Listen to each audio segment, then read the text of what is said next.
Good Tuesday morning, everybody. I'm Dave Furtado. And I'm meteorologist Jake Stevenson. And welcome to Keep Her Quick, your latest local news and weather commercial free in about 17 minutes or less. We're going to jump right over to weather because, Jake, we're starting to see that autumn-like pattern hopefully creep up over the horizon. Temperatures seem like they're cooling off a little bit. Yeah, they are. We're looking at, as we move through the course of the week, we will be warming up a little bit, but by the time we get to next weekend, we could be back down in the 70s again. We've got a dry and calm work week ahead with persistent sunshine throughout as temps rise for the next few days, at least into the mid-80s. Descending now down into the Blue Mountains foothills. This morning at 7 a.m., we were cooler than average in the Blue Mountains foothills at 49 in Walla Walla, 48 in Helix, 49 in Pendleton. In the Columbia Basin, it was 52 in Pasco, 48 in Hermiston, and then the warm spot was 55 in Richland. Last but not least, in the Yakima and Kittitas valleys, we were 48 in Grandview, 51 in Toppenish, 54 in Yakima, and then the cool spot, we got all the way down to 46 this morning in Ellensburg. Thanks, Jake. We begin this morning in Yakima County. A Toppenish man is in jail accused of attacking his ex-girlfriend and preventing her from getting medical treatment for hours after the attack. According to court documents, the man first hit his ex-girlfriend several times in the early hours of August 24th on Winaway Road near Toppenish, and then grabbed a pry-bar and hit her several more times, breaking one of her fingers and a vertebrae in her lower back. The documents go on to say the man then drove around for several hours before taking her to a hospital. He was arrested and booked into the Yakima County Jail after a warrant was issued for his arrest on August 28th. And a Washington State trooper is scheduled to appear in Benton County court next week. She's accused of causing a drunk driving crash that killed a man in Richland earlier this year. The crash happened in March, and charges were filed earlier this month. We caught up with a criminal law expert from the University of Washington and asked why it could take prosecutors more than 6 months to file vehicular homicide charges against the trooper, despite sufficient evidence being available months ago. The prosecution changed. If I remember correctly, the original prosecutor actually changed. And so that might be something where maybe the court says, in the interest of justice, we want to give time so that the prosecutor can bring a fair case, get up to speed. Now, that could be a small delay, but a delay nonetheless. Professor Garavito added, despite an unusually long delay in the trooper getting charged, he doesn't think she is getting any favoritism. We also asked what he expects her trial could look like, and he said that depends on the path the trooper's attorneys take. Do they want a jury or do they want a bench trial? And if you want a bench trial where it's just the judge is the fact finder, then that can tremendously speed up because there's only one decision maker, whether it's an issue of law, whether it's an issue of fact, one decision maker. I'm talking by at least, a month, maybe even longer, depending on what exactly the type of case. Now, the trooper is due back in court on September 24th when she'll hear the charges against her. She'll be asked to enter a plea. Now, we did try to reach out to her attorney for comment on how they plan to plead, but have yet to get a response. And there was a big turnout Sunday night at a vigil in honor of political activist Charlie Kirk. It's estimated more than 1,000 people attended the candlelight and prayer event organized by Yakima County Republicans. It commemorated Kirk's life and honored his wife Erica and his 2 children. The conservative political activist was shot and killed while speaking at an event in Orem, Utah last Wednesday. Switching gears this morning, West Richland first responders are getting to emergencies quicker and helping save more lives. Data shows since the reopening of Station 410, the average response time has improved from over 7 minutes down to 5. It also shows the median response time decreased from 6.3 minutes to 4.4. Fire district leaders say this new station has helped them limit damages and dollar losses. The seconds that count, if we're able to get to their true life-threatening emergency a minute quicker, that improves survival outcomes from cardiac arrest, allows us to get life-saving treatment on board sooner and get them transported to the hospital sooner. For brush fires and house fires, allow us to get there before the fire really can start to take off. Now, West Richland Fire District leaders want to continue setting goals based on national standards and what the community wants and expects from them. They currently have 3 fire districts and will expand as the community grows. And travel delays are expected for commuters in Richland today as the city leaders say their intersection safety improvement project is almost complete. As part of the final phase, the Swift Boulevard and Wright Avenue roundabout will be closed today through Friday for asphalt repairs. Detours will be posted and crews say they'll work quickly to wrap it up. City leaders say that once the closure ends, the entire project will be finished and will bring safer, more reliable roads to drivers, cyclists, and pedestrians across the city.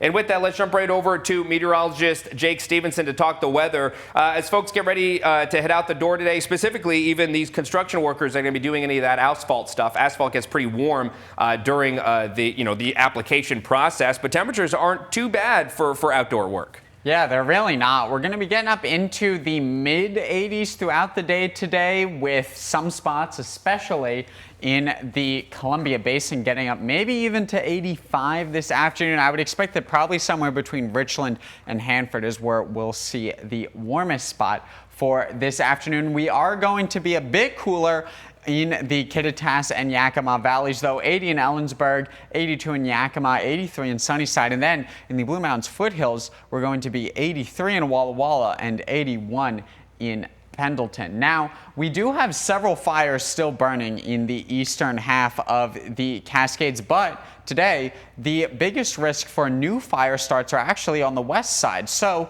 why exactly is that? Well, there are three main factors that go into the start of fires. First, we need dry fuel, and a lot of that has to do with drought conditions. We are in severe drought across the state, but as we'll get into in a moment, it's a bit more complex than just the drought monitor.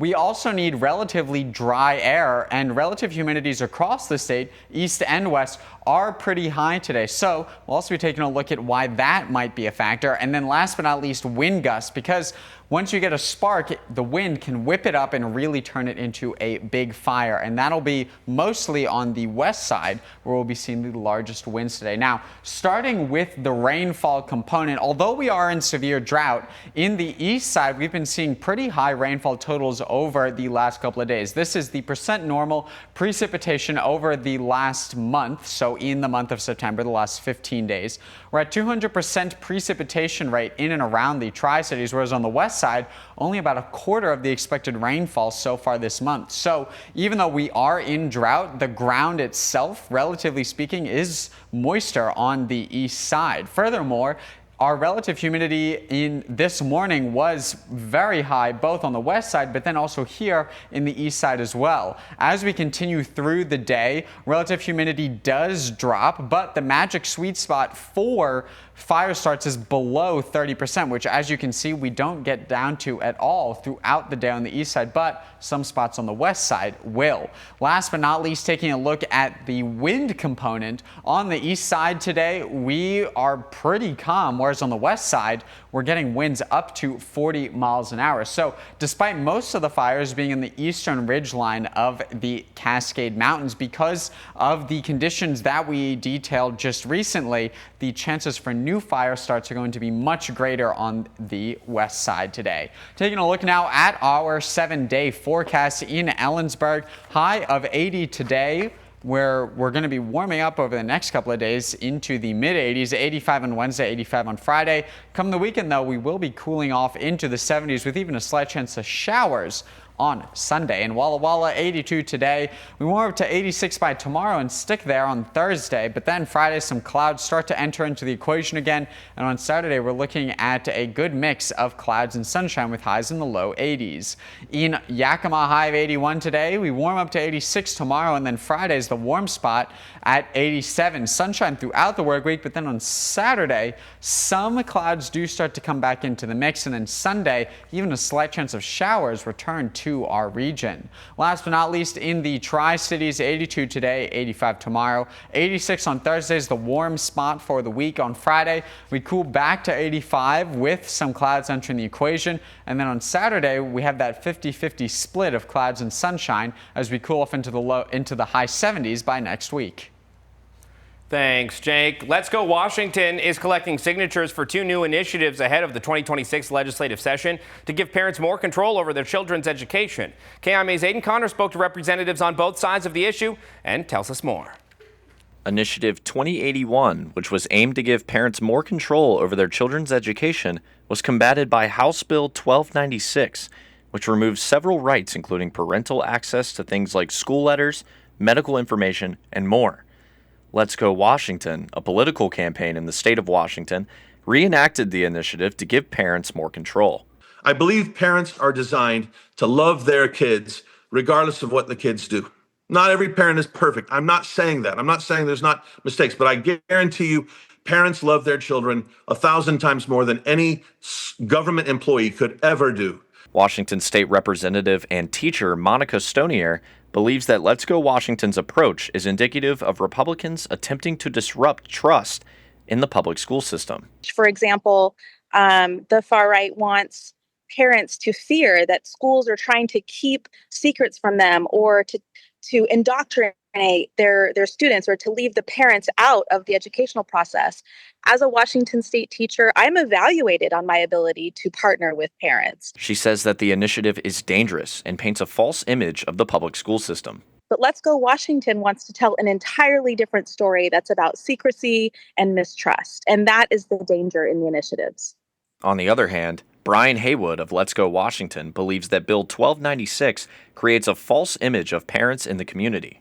The ideology that they're pushing is this really, really rancid ideology that suggests that the majority of parents would do things that would be harmful to the child if they knew the truth.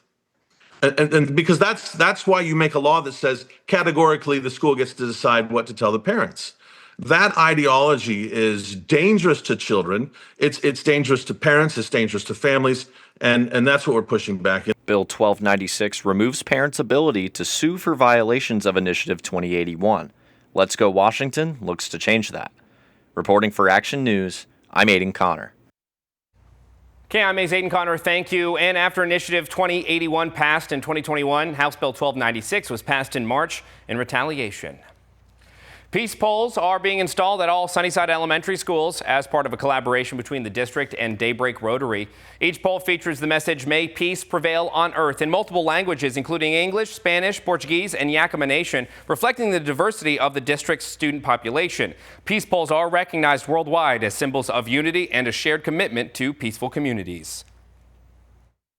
This is something that brings the thought of peace to earth, instead of all the violence that we see in our community and in the nation at this time. Peace is a wonderful thing.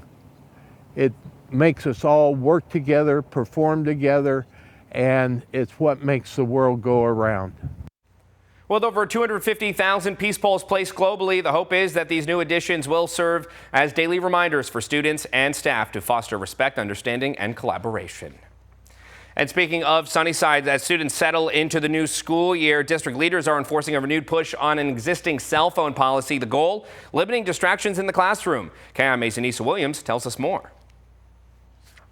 In Sunnyside, classrooms are cell phone-free zones. It's part of what the district calls the Away for the Day policy, originally introduced in 2011. So in 2011, 78% of American teenagers had access to cell phones. Now 95% of teenagers have cell phones personally. And since that time as well, they have social media applications that are directly correlated to increase in mental health issues, disruptions in the classroom, cyberbullying, and other in the school. For Maxwell, success means less divided attention and more student connection. First and foremost, if you go into our schools in the last 3 weeks, you'll see kids speaking to each other again. And to me, that's a huge success criteria. During lunch now, you see kids actually at a table talking. And a year ago, you would see kids on cell phones and very few kids were speaking. I hope to have a decrease in cyberbullying, a decrease in other conflicts like fights, which we've already seen a decrease in. And most importantly, I think we're going to see kids learn more. I think kids are going to have less divided attention, and hopefully the test scores are going to go up. Maxwell says feedback from parents has been overwhelmingly positive, with many asking why the change took so long. Still, he says one common question does come up. What about emergency? And I tell them, I said, there's a phone in every classroom in our district. And in an emergency, we have protocols to keep kids safe, and we have access to phones. And I've asked them to please don't text your own children during the school day. Wait until they're not in class, and they've been great. While cell phone restrictions are gaining traction nationwide, Maxwell says Sunnyside's effort isn't about being different, just effective. In the area, maybe we stand out because we're taking a semi-hardline approach to it, which I will do. I will do that for any time that it has a positive impact on kids. I think it's worth doing that. KIMA's Anissa Williams, thank you. And district leaders say the policy is part of a broader effort to improve student focus, reduce bullying, and boost academic outcomes. Violations can lead to phones being confiscated, with them returned only to parents or guardians. And a local church preparing to close its doors for good set up an endowment for a local school. The Northwest United Protestant Church has established a permanent endowment fund of $100,000 to support the needs of students at Jefferson Elementary School. The Three Rivers Community Foundation will be responsible for the annual grants from the fund. $4,000 from it has already been distributed for use this year. And finally, there's a major boost in the fight against breast cancer here in the Evergreen State, as a $500,000 grant is expanding access to a promising vaccine trial. The Cancer Vaccine Coalition, in partnership with the V Foundation, is funding a phase 2 clinical trial of the advanced vaccine WalkVac at the University of Washington. The vaccine is designed to prevent recurrence and improve outcomes. This will enable more patients to get the vaccine, and also for investigators to do more of the analysis and run the assays that they needed some more funding to do. So this just gives us more robust data about this vaccine and how it's working. And so by having more robust data, we're able to move the process along. We're also really hopeful that this trial is able to inform other cancer vaccine work. And with more patients now eligible to enroll thanks to the funding, researchers hope to strengthen data and better understand immune responses, a critical step for future treatments. And that does it for us. Thank you for watching this episode of Keeper Quick. For more local news and weather, you can head over to our websites. That's Keeper and KIMATV.com, as well as our Facebook pages. But while you're here, be sure to subscribe to our YouTube channel to keep up with our latest mini newscasts Monday through Friday. Have a terrific Tuesday, everybody.